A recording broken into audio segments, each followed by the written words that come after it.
Hello all, welcome to Mythologics YouTube channel. ఈరోజు మనం తెలుసుకోబోయే టాపిక్, నేను రీసెంట్గా ఒక సినిమా చూశానండి. ఆ సినిమా పేరు అనగనగా. నాకు చాలా బాగా నచ్చింది. మీరు కూడా మీ పిల్లలతో కూర్చొని చూడండి, అందరికీ బాగా నచ్చుతుంది. ఇది మాత్రం ఏ సినిమా ప్రమోషన్ అయితే కాదండి, నచ్చింది కాబట్టి చూస్తే బాగుంటుందని అనిపించింది. ఈ సినిమాలో వ్యాస్ అనే అతను ఉన్నాడు. అతను ఒక ఇంటర్నేషనల్ స్కూల్లో పర్సనాలిటీ డెవలప్మెంట్ టీచరు. అతను విద్య అనేది కేవలం మార్కులు, ర్యాంకులతో కాకుండా జీవిత నైపుణ్యాలని అభివృద్ధి చేయడానికి ఉపయోగపడాలని నమ్ముతాడు. పిల్లలపై ఒత్తిడి తేవడం, బట్టి చదువులు చెప్పడం వంటి వాటికి చాలా వ్యతిరేకంగా ఉంటాడు.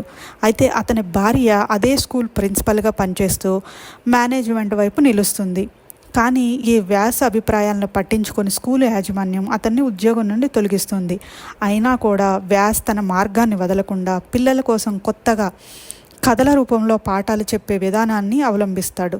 పిల్లల మానసిక ఒత్తిడిని తగ్గిస్తూ వారిని టాపర్లుగా తీర్చిదిద్దే ప్రయత్నం చేస్తాడు. ఈ సినిమాలో నాకు నచ్చిన ముఖ్యమైన అంశాలు రెండండి. నేటి విద్యా వ్యవస్థలో ఉన్న లోపాలను ఎలా సరిదిద్దుకోవాలి, పిల్లలపై ఒత్తిడిని ఎలా తగ్గించాలనేది చాలా వివరంగా చెప్పారు. ఇంకొకటి, తండ్రి కొడుకుల మధ్య ఉన్న అనుబంధాన్ని బాగా చూపించారు.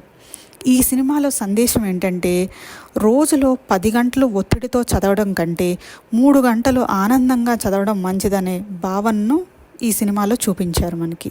మరి అయితే మీరు కూడా మీ ఫ్యామిలీతో వెళ్ళి ఈ సినిమా చూస్తారని అనుకుంటున్నాను.